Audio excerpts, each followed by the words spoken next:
문제 개선 방향을 발표할 전입니다. 우선 세월호 사건 관련해서 이제 민감한 시기입니다만 고려대학에서 발표할 기회를 주어서 대단히 감사를 드립니다. 한편 이 발표가 우리나라의 이런 사고가 다시 일어나지 않도록 다른 방향으로 그럴 수 있도록 생각을 기대하면서 발표하겠습니다. 저는 우리나라의 인적안전제도의 기본 법률 위반 현황, 이것은 잠정적인 현재 사건 조사가 진행 중이기 때문에 현재 저와 한국의 한국에서 잠정적이지만은 왜 이런 사건이 일어난지에 대한 분석 작업 중에 있습니다. 발표를 하지 않았습니다만 7월 말이나 8월 초에 발표가 있어야 됩니다. 이것을 참고해서 원인 추정과 개선 방향, 현재까지 서는 문제와 관련한 개선 실적과 양국 추진 과정, 이렇게 발표했습니다. 우리 해양과 관련한 네 가지 핵심 안전 제도가 있는데요. 그것은 이와 같이 선박 검사 제도나 선박 안전 관리 제도, 선박 보안 제도, 그리고 해상 노동 인정 검사라는 네 가지의 제도가 있습니다. 1994년 이전에는 물적 시설인 선박 자체에 대한 안전만 점검하는 시절이 있습니다. 그런데 이것만 가지고는 해상 안전이 확보가 안 되기 때문에 94년도에 ISM 코드라는 국제안전관리 규약, 이것을 새롭게 도입해서 소프트웨어적인 이런 안전을 같이 해야 안전이 확보될 수 있다. 이렇게 해서 우리 경제에 중요한 해상 안전을 증진에 기여하는 제도가 도입되었습니다. 그리고 2004년도에 9/11 테러를 기폭적으로 해서 선박 보안 제도라는 이런 제도가 다시 도입되었고요. 작년도에 바로 했고, 우리나라에는 내년 1월에 발효할 해상 노동 인정 검사 여기에는 선내 안전 보건에 사고 예방과 관련한 사람 해양 안전 문제를 다루는 이런 것이 새롭게 도입되어 있어 선박의 해양 안전은 이것이 네 가지의 핵심적인 제도로서 서로 조화를 이루면서 안전을 확보하는 기여를 하고 있다, 이렇게 말씀드릴 수 있습니다. 인적안전 관련 법령으로서는 선언법령과 선박 직원 법령이 국내법으로 있고, 국제법으로서는 2006년 해상노동협약, 이것이 이제 우리나라도 기준을 했습니다. 그리고 1978년에 제정됐던 선언의 훈련 자격증 및 단기 근무의 기준에 관한 국제협약이 있습니다.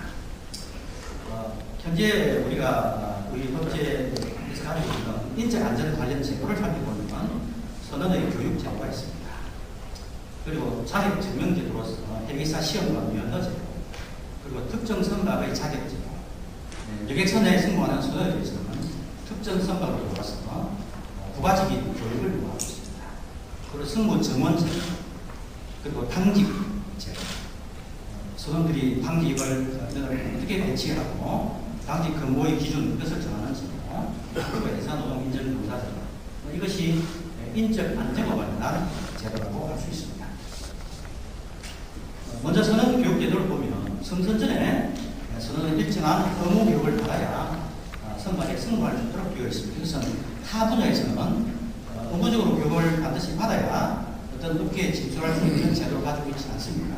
그러나 선언의 경우에는 국제 규범에 따라서 의무화되어 있는 강행 규정을 따른 일정한 교육을 이수했을 때만이 자격을 취득하고 승무할 수 있도록 되어 있습니다. 그에 따라서 우리나라에는 4년제 대학과 3년제 고등학교, 그리고 저희 연수원에서 일반 대학을 졸업한 사람을 교육시켜서 해상안전 과정이 있습니다. 해상안전교육에 12가지 종류가 있습니다. 선박보안교육 5가지 종류가 있습니다. 본양선, 연항선, 직무교육, 그것은 상급자로 진급할 때 받는 교육입니다. 탱커 교육, 여객선, 그리고 리더십 교육에 최근에 시행했습니다. 레이더와 전자해력, 그 밖에 자격 취득 교육이 43종이 있습니다. 그리고 맞춤형 전문교육, 이 같은 것들은 주로 저희 연수원을 비롯해서 가정업계에서 또 최근에 교육시킨 그런 제도가 마련되어 있습니다. 좀 전에 말씀드린 것은 배를 타기 전에 선원의 자격을 갖추기 위한 그런 교육 제도이고, 그런 그러나 우리 법 제도는 성선했을 때 선언은 지속적으로 교육을 선상에서 교육을 하도록 하는 그런 제도를 가지고 있습니다. 이것은 온보드 트레이닝으로서 이 온보드 트레이닝은 선박 소유자에게 이 책임이 부여되어 있고 선박 소유자의 기획에 따라서 선장이 이것을 하도록 되어 있습니다. 예를 들면 선내 해상 인적 안전을 위해서 이런 교육을 하도록 되어 있습니다. 수학, 해수훈련 등 같은 각종 위기 시에 대응 역량을 평소에 길어서 대응할 수 있다는 교육이 법제화되어 있었습니다. 안타깝게도 세월에서 이런 것을 위반하는 그런 사례가 있었습니다. 폐기사면허 제도가 있는데 폐기사면허는 전통적인 항해사와 기관사가 6등급이고 통신사가 4등급, 운항사는 항해기관 통신을 통합한 폐기사입니다. 4등급이고 미국에서는 운항하는 수면 비행 선박 조종사가 제도되어 있는 기록이 있습니다. 최근에 입법된 전자기관사 그리고 작은 배를 운항하는 소형 선박 조종사 이렇게 폐기사면허 제도가 마련되어 있고 이것을 취급하기 위해서는 일정한 교육을 받고 시험 응시에서 면허를 취득하게 되어 있습니다. 특정 선박의 자격증은 유조선 등을 승부하기 위해서는 부가적인 교육이나 경력을 갖추어서 면허를 승부하도록 되어 있으며 여객선을 승부하기 위해서도 부가적인 교육을 받아야 승부할 수 있도록 법제되어 있습니다. 한편 해상 안전에서 매우 중요한 그 선박을 운항하기 위해서 몇 명의 배를 타야 할 것인지 그래서 매우 중요한 규정이고 민감한 사안입니다. 이것은 선언법과 선박지원법에 선고증언 제도가 마련되어 있습니다. 그런가 이제 안전배승이라는 개념이 있는데 이것은 국제해사기구에서 마련한 최소 선고증언 증서로서 마련되어 있습니다. 이것은 당직자를 주로 중점적으로 선고증언이 기준이 마련되어 있습니다. 최근에는 국제노동기구에서 마련한 선로의 피로를 방지해야만이 사고를 예방할 수 있다. 그래서 근로휴식 시간 배승이라는 새로운 좀 폭넓은 개념이 도입되었습니다. 그러므로 과거와는 달리 선언 전반에 대한 선언의 필요를 문제를 다루어서 확보하는 그런 제도가 시작되어 있다는 것입니다. 선구 기준 제도로서 폐기사의 선구 기준은 중에서 세월호는 여객선이기 때문에 우리나라는 여객선의 선구 기준은 일본보다도 더 강화되어 있습니다. 최근에 이 문제에 대한 사고를 더욱더 예방하기 위해서는 좀 더 기준을 강화하자는 분위기가 형성되고 있습니다. 그리고 당직군의 선구 기준입니다. 이번에도 사망사고 그리고 당직군인 타수 간의 커뮤니케이션 문제라든지 탈을 잘 쓰는지 못 쓰는지 이런 문제가 되는데 그래서 당직 기준과 관련된다고 할 수 있습니다. 그리고 우리나라에는 여객 점원당 선구 기준 제도는 결여되어 있고 다른 나라 이런 제도는 사실 마련되어 있지 않습니다. 이번 사고의 교훈으로서 한국에는 위기 시에 여객을 어떻게 유가히 안전하게 대피시킬 것이냐 하는 문제가 대두되기 때문에 지금 대한중앙부에서는 여객 점원당 일정한 의무적인 선구 기준이 필요하지 않나 하는 그런 검토가 되어가고 있습니다. 그리고 위험함을 우선 선박에 대한 선구 기준, 구명정 조종사 선구 기준 이런 문제가 있는데 이번 세월호에는 구명 뗏목이만 3개가 있었습니다. 한 개밖에 되지 않았습니다. 특히 이제 구명 뗏목에 대한 이것을 다루는 이제 구명정 조종사라는 자격이 있습니다. 이 연안선에는 구명정 조종사의 선구 적용 및 의무 선구가 적용이 면제되어 있는 이런 문제가 있기 때문에 만일 연안선에서 사고 났을 때 구명 뗏목을 제대로 다룰 수 있는 사람이 부족하다면 역시 이제 위기에 취약한 문제가 들어되기 때문에 이 문제도 향후 검토가 필요한 문제로 인식되고 있습니다. 당직제도는 이제 휴식 시간을 충족해야 됩니다. 하루에 8시간, 일주일에 77시간의 휴식을 취함으로써 사고를 예방하자. 당직 계획표를 잘 제시하라는 기준이고요. 갑판 모의 항해라든지, 기간 모의 항해라든지, 우선 통신, 그리고 항해 계획에 대한 선장을 사전 확인과 준비, 이와 같은 마치기등이라는 중요한 당직 제도를 국제 규범이 규정하고 있고 이것이 우리 선언법에 나와 있습니다. 최근에 도입된 해상노동인증 검사 제도는 선박을 검사하는 제도를 벤치마킹 위해서 그렇게 제도로서 선박의 노동 문제, 인적 안전 문제를 제대로 선박 조연자가 잘 가지고 있는지를 각종 검사를 거쳐서 하도록 임시 검사를 거쳐서 최초의 검사를 하고 중간 검사 그리고 행신 검사 그리고 특별 검사 등을 거쳐서 선내의 인적 그리고 선내의 근로와 생활의 기준이 적절하게 발휘되고 있는지를 확인하는 이런 결과가 나왔습니다. 이런 검사를 받고 고객으로 있었던 이런 노동과 인적 안전 문제를 적절하게 잘 관리하고 있다는 추정적 증거가 되는 회사 노동 생활 문제를 발견하여야 선박이 원활하게 운영되었다. 해외 나가면 그렇지 않았을 때는 항만국 통제라는 규제에 의해서 선박이 출항 중지되는 이런 제도가 새롭게 도입되었습니다. 여기에는 19가지의 모든 노동 문제를 검사하고 거기에는 선내 안전 사고 예방 기준이 포함되어 있습니다. 그리고 14가지 항목이 되어 있었지만 그래서 인정하는, 서티파이하는 그런 새로운 제도가 도입되어서 앞으로 좀 더 안전을 정착에 기여할 것으로 예상되고 있습니다. 이번 세월호 관련한 법률 위반 사례를 저희들이 분석해 본 결과 사법 794조에는 가망능력 주의를 위반한 것으로 저희들 장전 분석하고 있습니다. 선체 능력과 관련해서는 조타 방식의 동작이나 보장이라는 연이 겪고 있다. 아직까지는 밝히지 않았지만 여러 가지 정황으로 봐서 출항할 때 충분히 수리하지 않고 출항했다면 선체 능력이 부족 연이 겪고 있는 것이죠. 항해 능력과 관련해서는 거기에 이제 저희들이 분석해 보면 1등 항해사가 승선한 지 4일밖에 되지 않고 선박을 숙지할 수 있는 기간이 없었던 점이 밝혀졌습니다. 그것을 볼 때는 가망능력이 요구하는 비록 해상 면허가 있다 하더라도 선박을 숙지할 수 있는 기간이 없이 바로 출항했으므로 가망능력 부족이고 승무 증원에 있어서도 여객을 충분히 대비 시기에는 훨씬 부족한 사무 부분이 부인답게 없었다는 이런 문제를 볼 때는 그 정원이 900명이고 당시 400명이 넘는 것인데 위기시기에 훨씬 충분히 대비하게 되는 부족했다는 의미에서 승무 정원의 부족 문제도 있다고 보았습니다. 적재 능력의 부족은 이제 적재 방법과 화물을 고가하지 않기 때문에 이것은 적재 능력의 부족으로 봐서 총체적으로 가방 능력의 주인을 찾나 하는 이런 상징적인 소견을 내서 있고 가방 운을 할 주체가 선박 소유자이고요. 비록 선원이 그런 과실도 예행부에서 책임을 쓰고 손해배상 책임을 연간 어렵고 상법 규정한 바와 같이 책임 제한을 공동의 청구도 제절될 가능성이 높다. 이런 판단을 할 수가 있습니다. 안전법과 관련해서는 보건성 유지 의무가 있는데 보건성 유지 의무를 여러 가지로 위반하는 점이 많이 보입니다. 아직 밝히진 않았지만 출항 당시에 과연 어느 정도의 그 지형을 갖추었는지 무엇은 아래서도 가변 위에서 실해야 하는 이런 의무가 있는데 법 28조의 위반 사례가 보이고요.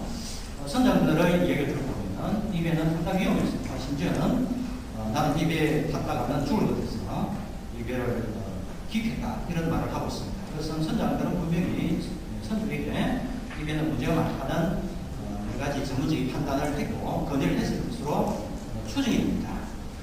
만약 그런 사실이 있음에도 불구하고 선주가 이 말을 듣지 않았다면 선장의 전문적 판단을 항의하는 그런 법 31조를 위반한 사례가 있다고 보여집니다. 이 규정은 지난 서해 페리오 사건 때문에 선장의 전문적 판단을 방해하지 말라는 규정이 신설되었습니다. 이번에 역시 이런 것이 반복되었다고 보여집니다. 화물 고박 배치도를 위반했다고 보여집니다. 선박 검사 후에 상태를 유지하는 경우가 있는데 선박 검사를 하게 되면 그의 상태를 등기해서는 안 됩니다. 지금 여러 가지로 조사에 의하면 고박 장치된 여러 가지 변경이 일어났기 때문에 그 상태의 유지는 그걸 위반했다. 그런데 이런 주지 의무를 위반했을 때 과태료가 200만 원밖에 되지 않기 때문에 상당히 가벼운 처벌되어 있다. 이런 점이 이제 검토되는 부분으로 보여집니다. 회사 안전법에도 역시 이제 전문적 판단을 방해하는 금지 조항 위반하면 과태료 200만 원 되어 있습니다. 이건 누구가 필요할 겁니다. 그리고 내항선에서 외치는 안전관리 체제가 적용되지 않기 때문에 물적 안전지대 체제만 가지고는 안전 확보 어려워서 인적 소투에 대한 관리 체제가 규정되지 않는 그런 법률적인 한계가 있잖아요. 이런 분석이 가능합니다. 대법원에서는 문항관리 규정의 작성이 부실했다는 것은 여러 가지 언론 보도에서 밝혀졌습니다. 선수가 틀렸다는 이유와 함께 제가 분석한 바로는 비상배치표상의 에너지라든지 그리고 성서보조관의 인원이 상당히 차이가 있습니다. 이런 것들은 문항 규정 자체 단계에서 부실해요. 그러나 이것을 위반했을 때는 벌금이 300만 원이 되지 않기 때문에 손방망이 실각이 안 된다. 이런 기술이 있다.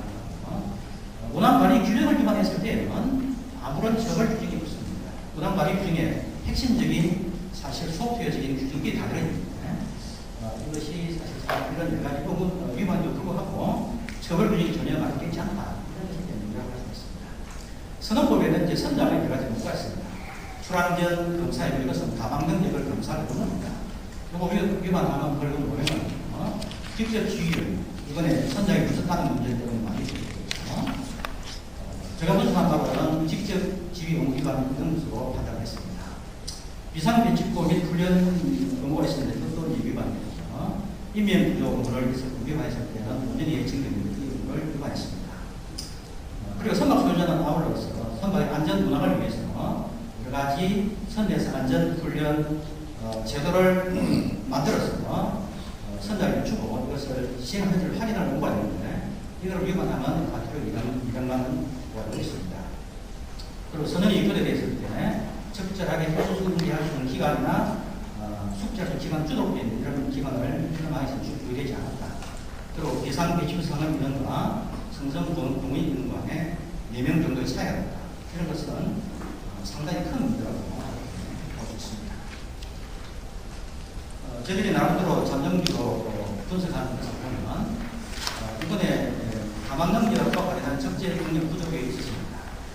그런데 언론에 보도된 것과 달리 과적의 문제는 없는 것으로 저희들은 분석을 했습니다. 지금까지 출정된 화도의 양은 3,504 대교의 톤입니다. 그런데 실질적으로 이 선박의 재화 동량 톤수는 3,794톤으로 허가되기 때문에 이 톤수를 넘지 않았습니다. 만세 헐수선을 넘지 않았으므로 사실은 과적이 본질적인 문제는 아니고 고박을 하지 않은 것과 적재 방법의 잘못이 핵심적인 원인으로 저희들은 장기적인 분석을 하고 있습니다. 그래서 이것은 초기에 발표가 조금 세부적으로 발표하지 않았기 때문에 관련기관에서 이런 오해를 불러일으키는 이런 점이 있다고 저는 생각합니다. 따라서 이런 이제 적재 분량과 고박 분량이라든지 보건성 계산과 확인의 불행이 일어나기 때문에 한국 보건성 관리 교육이 강화될 필요가 있고 대형세를 하고 있는 모든 컴퓨터를 설치하고 그리고 다양한 화물의 적재에 대비한 고박 지침서를 구비하고 개정하고 이렇게 해야 이런 사고를 막을 수 있다고 생각합니다. 선의 자질 부족 문제도 되었습니다. 선원들은 이번 기무에 보건성 문제에 대한 그 심각성을 충분히 인지하기 위해서 그리고 한해 중에 연료가 상계를 따라서 보건성이 나빠졌을 때 병원수를 좀 더 채우는 등 이런 조치를 충분히 할 수 있을 때 그런 의지도 부족하고 그런 일도 하지 못했습니다. 그러므로 뭔가 이런 문제를 해결하기 위해서는 한의사의 사용 요건이 좀 강화될 필요가 있지 않나 보여지고 특히 여객들을 어린아이들 구하지 못하기 때문에 적어도 여객 인원당 여객 서비스인을 위한 선부 지원 제도는 새로운 제도다. 도입을 검토할 필요가 있다고 봅니다. 선체 능력 부족과 관련한 조타기 질환입니다. 이것은 대체로 이제 열악한 내양선 여객선 사업의 재정적 요건 때문에 좀 노선방이 좀 많아졌습니다. 그러므로 선체 부분은 크게 문제가 없어 보이지만 주요 기관이나 조타기나 이런 것들 고장이 일어나고 정비 부실의 가능성이 높습니다. 그렇기 때문에 연쇄 사건 예방 정비 제도를 좀 공부하고 예방 정비 제도를 전문 업체에게 좀 대행하게 한다고 했지. 안 그러면 선언 관리를 전문 업체들 좀 많이 생겼습니다. 그런 업체에 위탁하게 하겠습니다. 좀 대형 전문 관리 업체가 발휘함으로써 안전수를 높인다. 이런 이런 것은 검토될 필요가 있습니다. 운항관리자의 감독부실 문제도 역시 있고요. 이것은 운항관리 조직의 전문성이나 독립성이 취약하다는 그런 문제가 있고, 그리고 선박 검사라는 물적 제도가 안전관리 제도라는 운항관리 제도는 이제 안전 속기관인데 이것이 하나의 기관에서 좀 결합되어서 시너지가 나도록 이루어지지 못하다는 것입니다. 그래서 별도의 기관이 하고 독립적인 기관이 때문에 그래서 하나의 시스템의 문제로 인식됩니다. 그래서 저는 관련 기관에서 선박 검사와 안전관리 체제를 하나의 기관이 통합 감시 감독하는 그런 체제로 좀 전환을 해서 시너지 효과를 얻을 수 있도록 하면 좋겠다. 이런 생각을 해봤습니다. 법책에도 운항관리 규정은 이제 형법인 들어야 되는데 형법은 산업을 진행하는 부분입니다. 여기에서 안전관리 규정을 두다 보니까 여기 어떤 그 안전관리 기관의 전제에 처벌 규정이 매우 소극합니다. 운항관리자의 업무상의 어떤 문제가 있을 때도 전혀 처벌 규정이 있고요.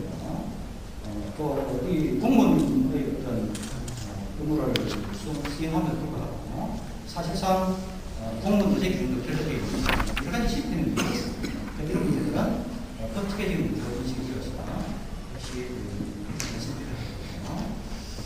선언 문제와 관련해서는 여객선 교육은 국제규범상 ST-15를 통해서 규정하고 대략 교육을 21시간 정도를 하도록 되어 있습니다. 군정 관련한 위기 관리를 드립니다.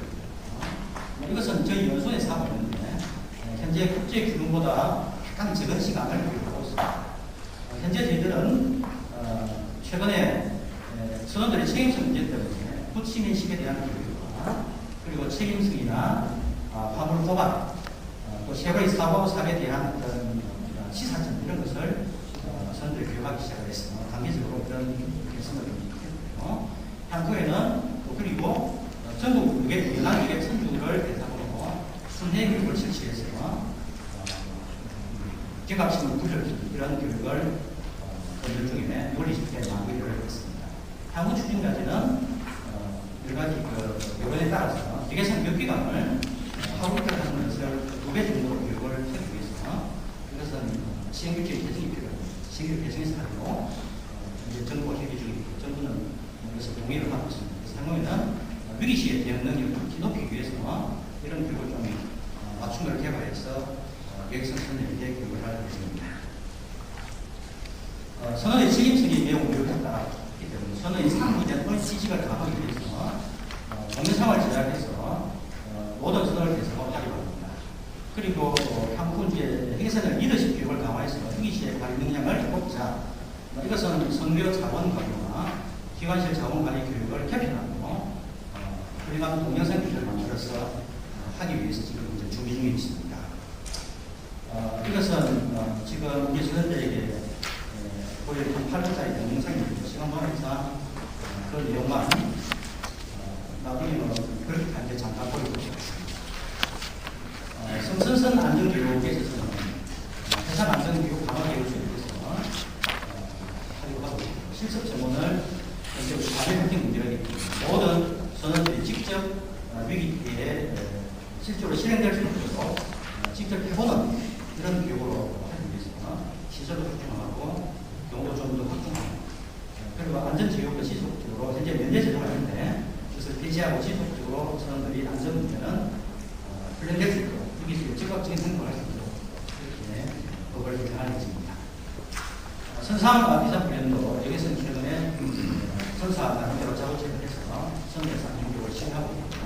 향후에는 지금은 출항 이후에 안전교육을 하기 때문에 향후에는 이런 여러 가지 동영상 자료라든가 또는 스마트 앱을 개발해서 배포해 줌으로써 국민들도 언제든지 유객선 승선했을 때 어떻게 내가 유기실에 작업체를 펼 수 있는 것들을 하려고 계획에 준비해서 추진하는 그런 문제입니다. 비상훈련을 시키지 않았을 때 처벌도 강화하는 이런 규정을 개정하고 있습니다. 여러 시급 교육이나 관리급 교육의 체계 개선이 필요한데 이것은 이번 그 세월호 선장의 경우에 본회에서 자수 선발하는 것으로 주겠고요. 나이도 상당히 많음에도 불구하고 지속적으로 성공하고 있습니다. 그런데 이번에 이제 제대로 된 정규 교육을 받지 않았기 때문에 사실상은 전체적인 체계적인 교육이 없이 2급 학생까지 성장하는 것이 지속되고 있습니다. 그래서 향후에는 정규대학을, 양중학교 대학을 졸업하지 않는 대기사에 대해서는 관리급 교육을 좀 강화해서 좀 체계성도 강화하고 실질적인 기술의 능력을 높일 수 있도록 이렇게 국제 기구에서 발표한 모델 모습 벤치마킹에서 적절한 교육 기관을 노사와 협의해서 강화할 그러한 계획을 마련해서 지금 추진 중에 있습니다. 이것은 한 회사의 승리 기준은 정부에서 여러 가지 이론의 추진에 따라서 최근에 이것은 정부에서 마련한 계획입니다. 현재 현황에 보면 3,000톤, 6,000톤 대형 기업에서 6,000톤 이상 합치면 총 13층이고 2층은 기부되어 있습니다. 여기 계신 분들을 보면 1급 항해사가 8명이고요. 2급 항해사가 현재 3명이 있습니다. 그래서 판등급수를 올린다 하더라도 규제가 관해되는 있습니다만 현재 이미 1급증을 가지고 있기 때문에 어렵지 않게 업계에서 받아들일 것으로 예상을 해서 정부에서도 여기서 추진을 하고 있고 또 승부 정도 1년씩 더 증원해서 하고 특히 유격선 선장 적성 심사 기준은 좀 확대해 있습니다. 그러는 나이가 많은 사람의 선선을 금지하자는 제한도 있으나 이것은 직업 선택의 자유등의 시비이기 때문에 그거보다는 적절한 적성 심사를 통해서 책임을 실어주면서 좀 선선을 피하도록 그런 제도를 하는 것이 합리적이다. 이런 생각을 하고 있습니다. 승부 지원 제도도 현재는 당직선이 중심으로 되어 있는 것을 계획선 서비스 종사자 승부 지원 제도를 현재는 자율적으로 정하고 이번에 보면은 사무는 2명이고 아르바이트 학생이 7명이 있었습니다.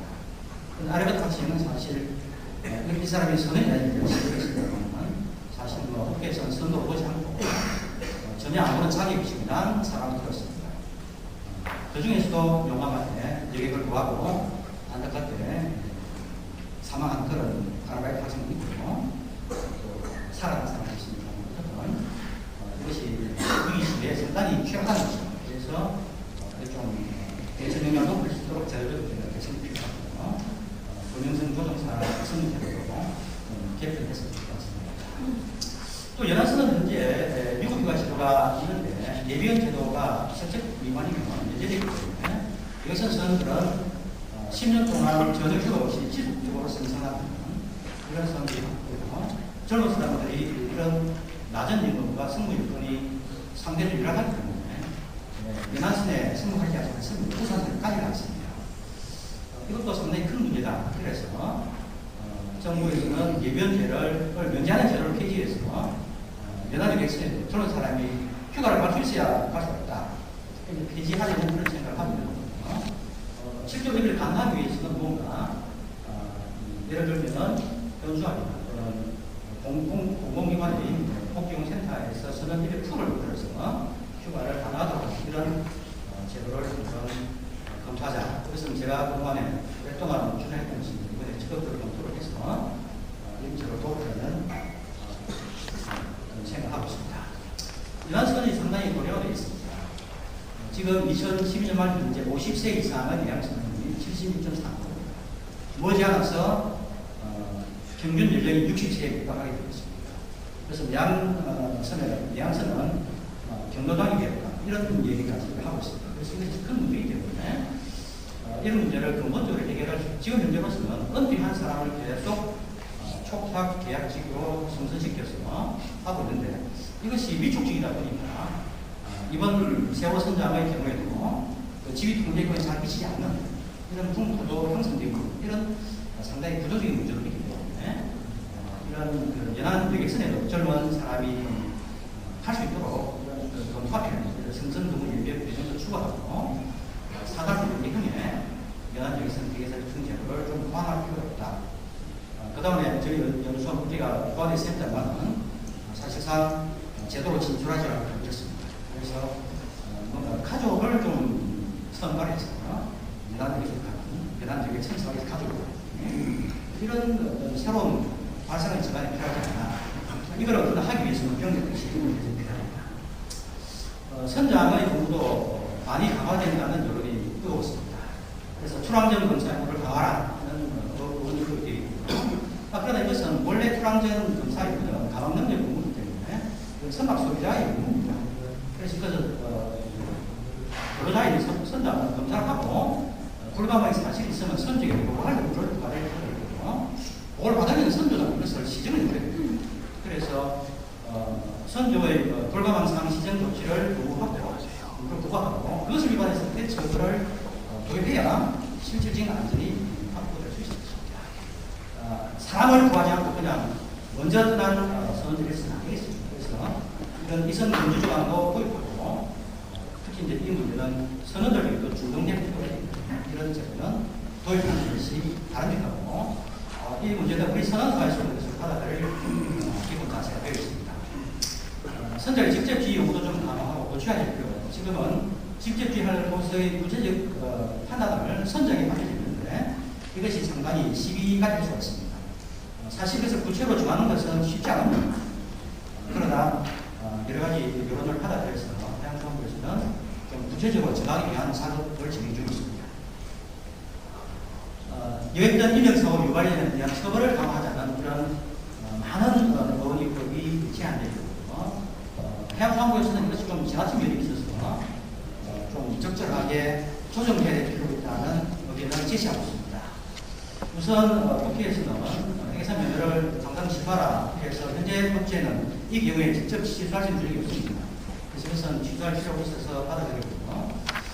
그러나 항구적으로 면허가 취소할 수 없도록 해라는 그런 입법도 있는데 이것은 지금 선택의 자유라든지 형을 맞추고 났을 때 사람을 사회에 갱생시키는 그런 측면에서 보면 상당히 큰 문제에 위헌적인 요소가 있습니다. 그래서 이 부분은 신중할 필요가 있습니다. 또 양형에 대해서는 의견이 갈리는 것 같습니다. 국회에서는 무기징역 또는 3년 이상의 징역을 해야 된다는 것이 이제 중론입니다. 그러나 해양수산부에서는 5년, 현재 5년 이하가 되기 때문에 10년까지입니다. 지금 항공법이나 철도안전부 등등에 보면 10년을 넘지 않습니다. 보통 7년이나 그 정도입니다. 그래서 선박을 중도설 보유할 때에 10년 정도를 하는 것이 양형으로 받고 무징역 같은 것들은 형법을 개정해서 이렇게 하는 것이 바람직하지 않느냐.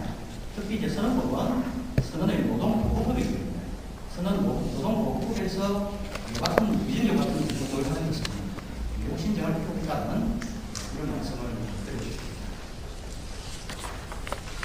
이상으로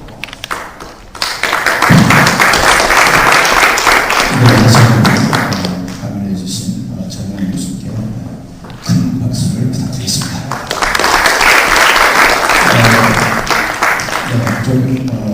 조국 기자님 오셨습니다. 자리해 주시고요. 후보에서 다 경청을 하셨습니다.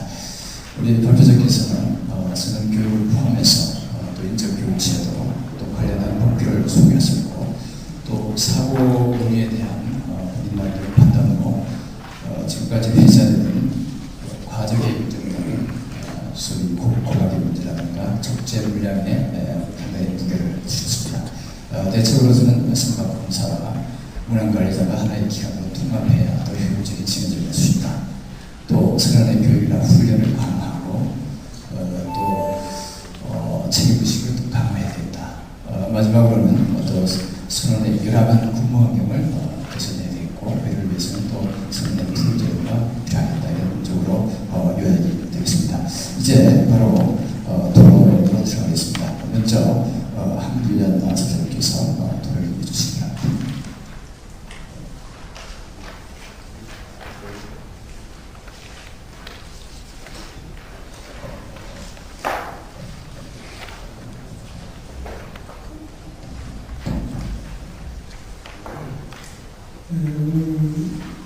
발전해 주신 전용 교수님 말씀 잘 들었습니다.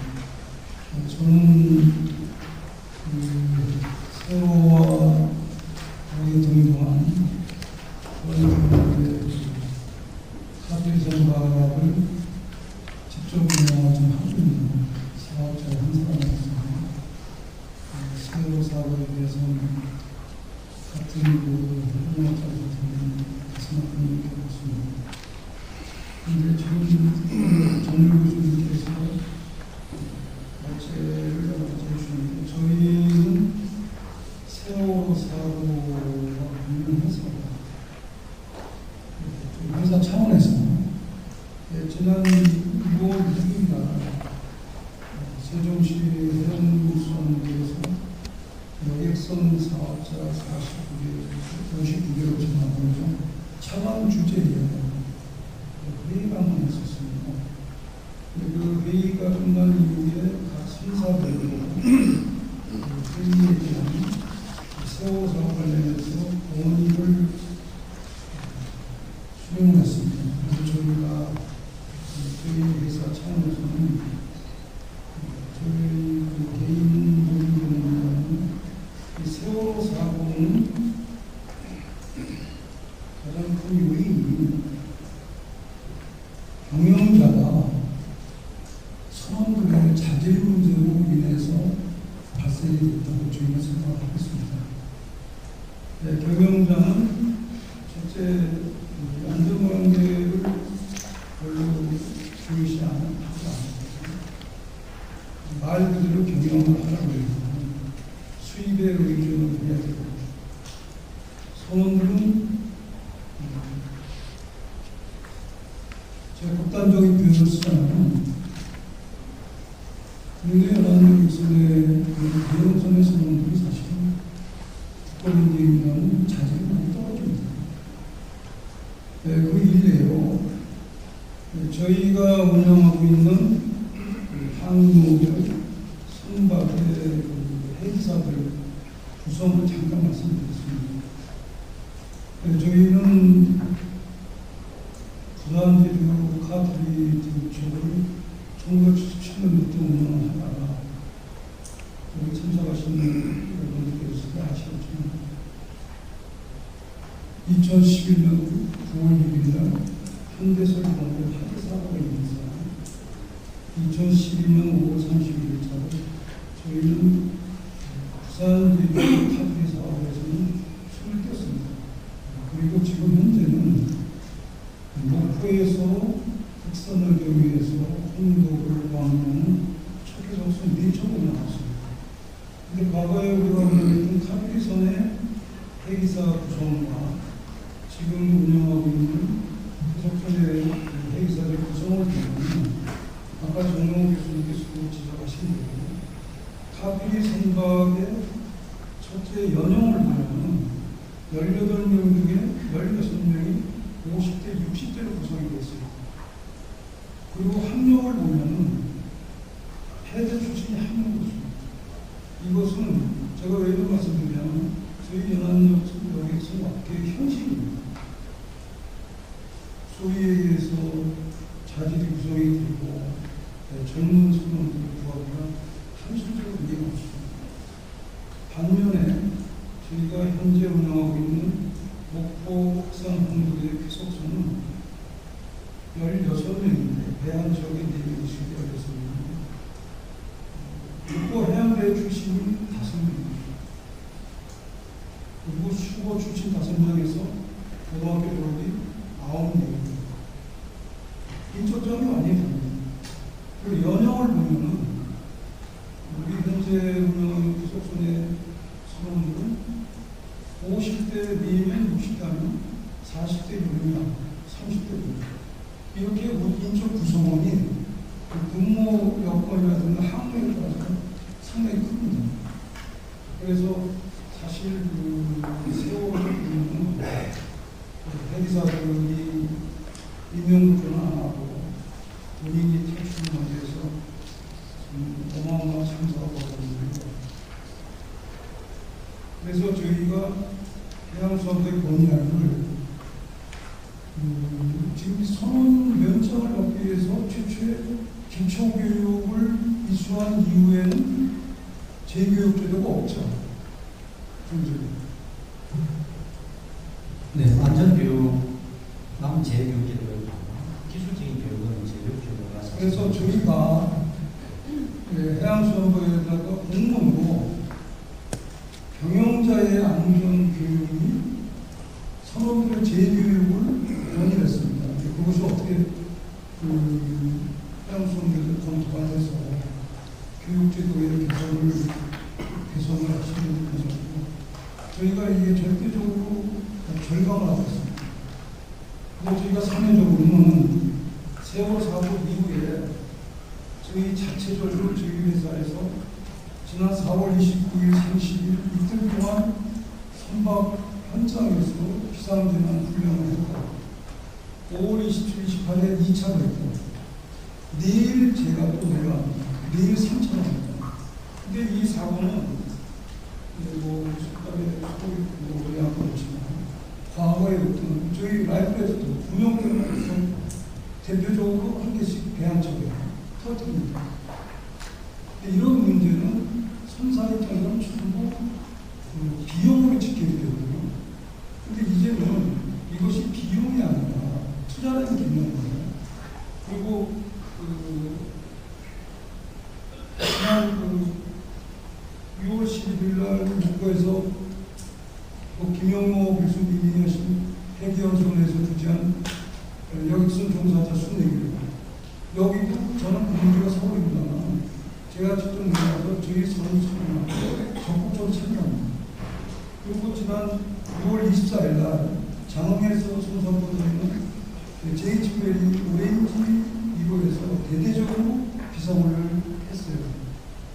저희가 여기 전선을 드리고 참석을 하려고 보니까 참가자가 너무 많아서 저희 대표하고 임원들과 참석을 했는데 그래서 안전 문제는 회사의 경영과 직결되는 거기 때문에 이 선원들에 대한 재교육 문제하고 이제까지 시행 안 했던 경영자들의 안전교육도 제도가 좀 신설이 됐으면 합니다. 이상입니다.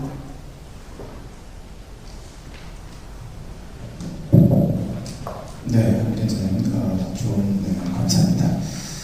특히 세월호와는 다르게 대다수의 이러한 여객선들은 자체적으로 지금 정당한 대책을 세우고 있고 그 중에서도 저는 훈련뿐만 아니라 경영자 안전교육도 필요하다. 또 비용도 지금 투자의 개념이 참 좋은 말씀 감사합니다. 다음 바로 이어서 우리 조봉 기사님 부분에 들어가겠습니다. 예, 저 한국선조협회 근무하고 있는 태영 기사입니다. 그리고 이렇게 아주 종합적인 브리핑을 해주신 분이 그 내용에 대해서는 질문을 드린다고 하거나 제가 생각하고 있는 말씀드립니다. 4월 16일 날 세월호 사건이 나고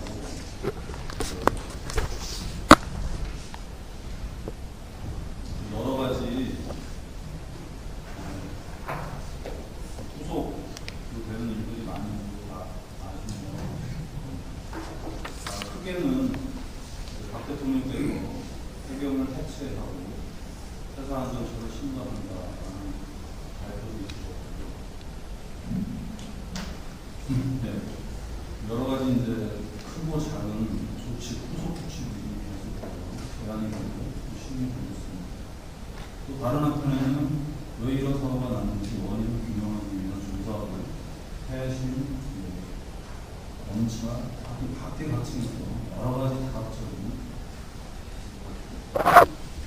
조사가 시행되고 있는 것이고 오늘 또 정 교수님께서 발표한 것도 나름대로 왜 이런 사고가 났는지를 한번 분석해 주시고 생각이 듭니다. 또 그런 일이 재발되지 않게 하려면 어떤 것들이 벌어져야 되는지 원하적으로 보여주시고 근데 제가 하고 싶은 말은 예를 들어 해경 해체라는 발표를 듣고 많은 분들이 약간 의아했을 거라고 생각합니다. 근데 제 생각에는 어떤 측면에서 그게 의아했을까라고 생각해 봤을 때 해경을 해체한다는 것보다는 어떤 과정을 거쳐서 그런 결론에 도달했는가라는 점에서 다들 그 의문이라든지 이런 것들이 있을 거라고 생각합니다. 어떠한 검토를 해서 어떻게 되어서 그런 결론에 도달했지라는 의문이 부족하다고 생각합니다. 그래서 이런 큰 사고가 있은 후에는 제 생각에는 차분하게 왜 이런 사고가 났는지 체크를 하고 무엇을 바꿔야지 앞으로 이런 사고가 나고 차분하게 생각해야 하지 않을까라고 생각하는데 제가 첫 번째로 말씀드리고 싶습니다. 근데 저희 업계에서는 그 최근에 걱정하는 것 중에 사고 이후에 지금 국회에 계류된 법안이 한 80여 가지 법안이 있습니다. 정부조직법 개정안을 비롯해서 작게는 선언법의 벌칙 하나를 바꾸는 법안까지 80여 개의 법안이 국회에 제출되고 있습니다.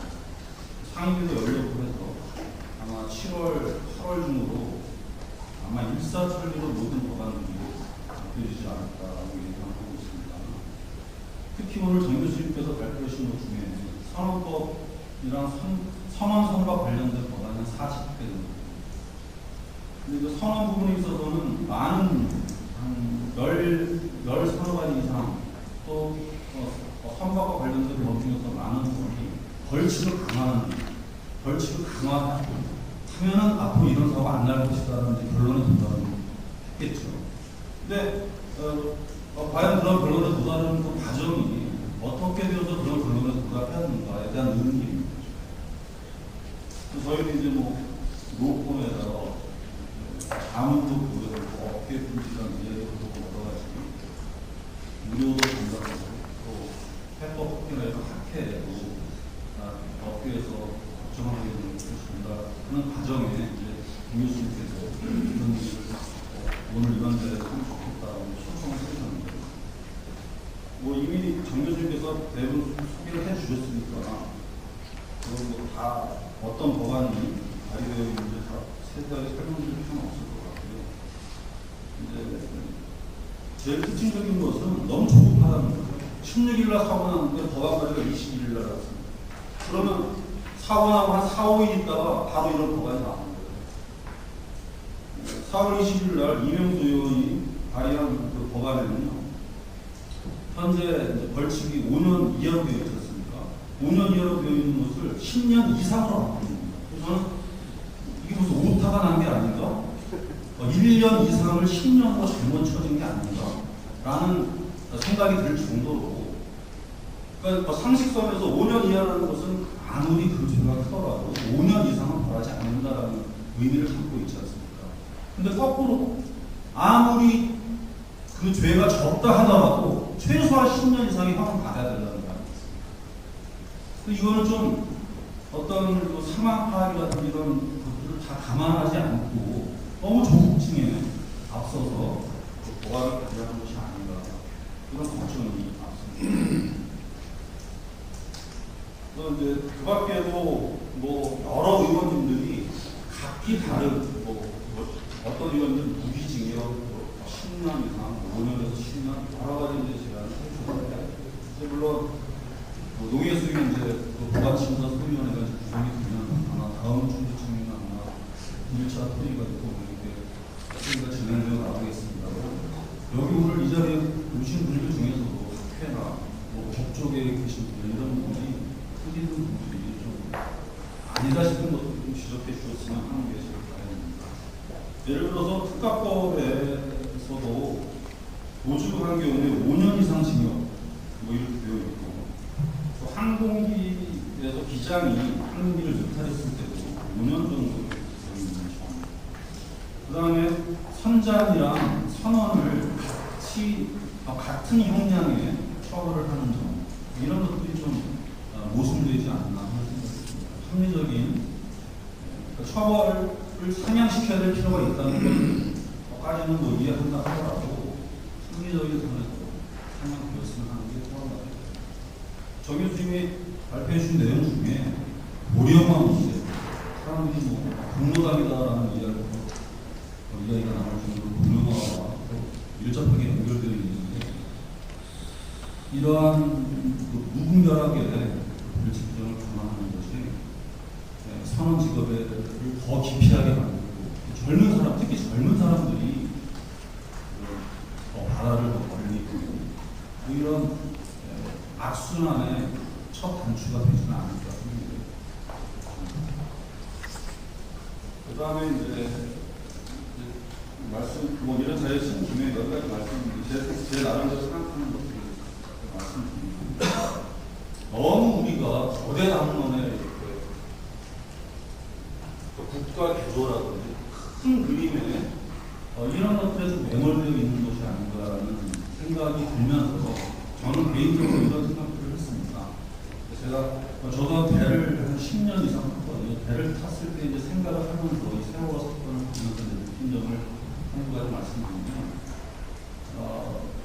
배가 출항하기 전에 이제 저 일항사까지 했거든요. 근데 일항사를 이제 한 6년, 7년 오래 하다 보니까 배가 항구를 떠나기 전에 최소한으로 갖춰야 되는 그 법, 이게 갖춰지지 않으면 출항은 안 된다라고 생각되는 것은 딱 세 가지 있는 거예요. 하나는 이제 프리미널 마크더라고요. 만재 흡수선을 넘었느냐 안 넘었느냐. 만약에 넘었다면 이건 출항하면 안 된다고 공식해야 되겠죠. 그 항구를 떠나기 전에 짐을 풀더라도 만재 흡수선을 맞춰야 한다는 게 첫 번째가 있고, 두 번째는 흔히 이야기하는 GM, 보건적이라는 건데, 내 배에 어디 요소의 짐들, 또 여객 같은 배를 구성하고 있는 여러 각 곳에, 각 탱크, 아니면 화물차, 하여튼 뭐 기름때, 물때도 여러 곳에 있는 양들을 정확히 내가 알고 있어야 한다. 그래야지만 내 배에 그 보건력이 얼마 있는지, GM이라고 합니다만 최소한 플러스 GM을 유지하고 나가야 합니다. 내가 유지한 GM이 내가 가고자 하는 그 한국까지 계속해서 플러스 GM을 유지하는 것은 정말 마지노선이다 라는 생각이 있고요. 세 번째는 이제 그 짐이나 이런 것들의 배치가 잘못되어서 배가 힘들어서 가지고 도중에 부러지는 수가 있지 않습니까? 배 사고 나는 것은 너무 무거워서 가라앉거나, 아니면 너무 흔들리다가 뒤집어지거나, 아니면 가다가 부러지거나, 세 가지 중에 하나거든요. 세 가지 중에 하나의 사고를 막으려면 아까 말씀드린 프리미널 마크를 지키고 플러스 주행을 유지하고, 그 다음에 배가 부러지지 않도록 적절히 밴딩 모멘트를 유지. 이 세 가지가 가장 필수적인 요소라고 생각합니다. 그런데 이 세 가지 요소 중에서 프리미널 마크라는 눈에 보이는 마크잖아요. 그 눈에 보이는 마크라는 것 때문에 전 세계적으로 잘 지켜지는 것은 프리미널 마크가 아니에요. 바로 눈에 보이고, 그것을 오버하면 바로 뭐 포트캡티나 이런 사람들이 와서 출항을 못하게 막고 하는 가시적인 조치를 바로 할 수 있기 때문에 가장 눈에 띄는 것은 프리미널 마크인데, 반면에 플러스 GM을 유지하거나 밴딩 모멘트를 유지하는 것은 눈에 보이지 않습니다. 사실 제가 생각할 때도 그 모든 것은 일항사나 선장 개인의 어떤 확인 작업에 싹 다 묶여져 있어요. 내가 아차 실수해서 내가 하나만 잘못하면 나는 플러스 GM을 유지했다고 생각했는데 내 계산 착오로 마이너스였다면 배는 호줄을 끼자마자 뒤집어질 겁니다. 실제로 그런 사고가 있습니다. 분명히 그 배가 출항할 때는 이건 분명히 플러스야라고 생각하고 줄을 끼고 출항을 했는데 배가 떨어지자마자 바로 뒤집어집니다.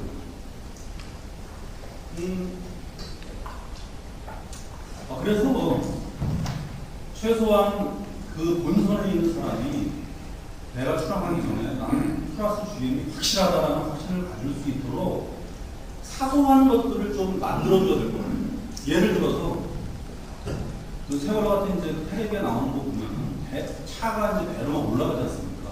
그럼 저는 이제 의문이, 저기 배로 올라가는 차가 과연 몇 톤짜리 배가 올라가는지 본선 선원들이 알까? 라는 의문입니다. 알 수 없어요. 그 사람이 우리 차에는 몇 톤 실려 있어, 내 차는 몇 톤이야, 그 두 개 합치면 몇 톤이다 라고 말해주는 것, 그것에만 의존을 합니다.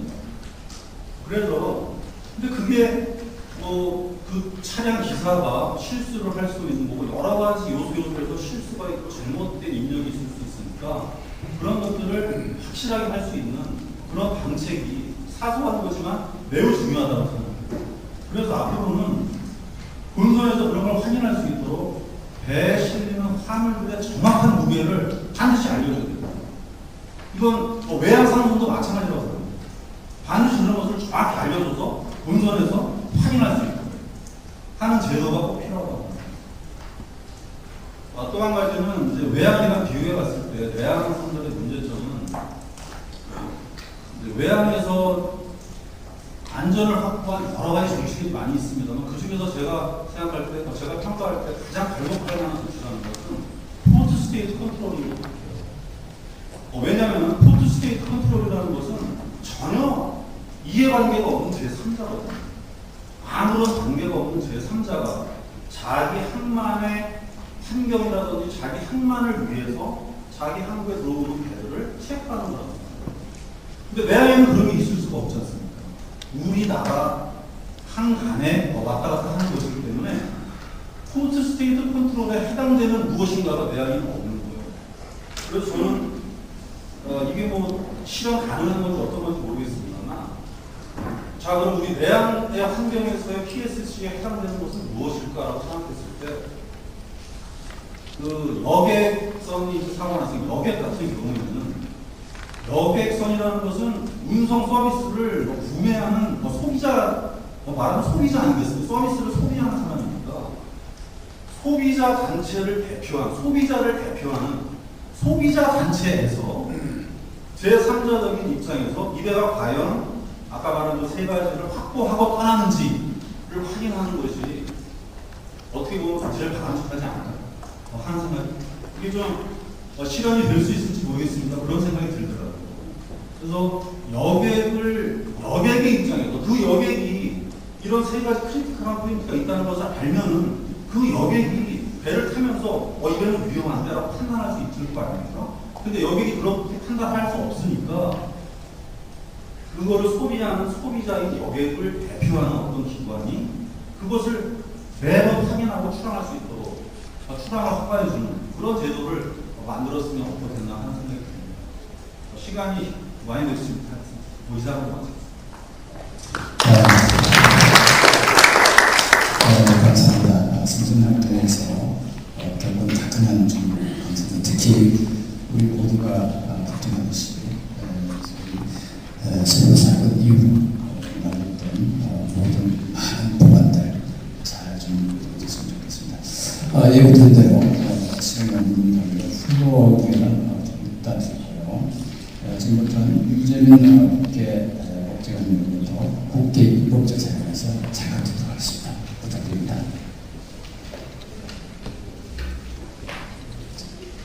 박수도 해주시고.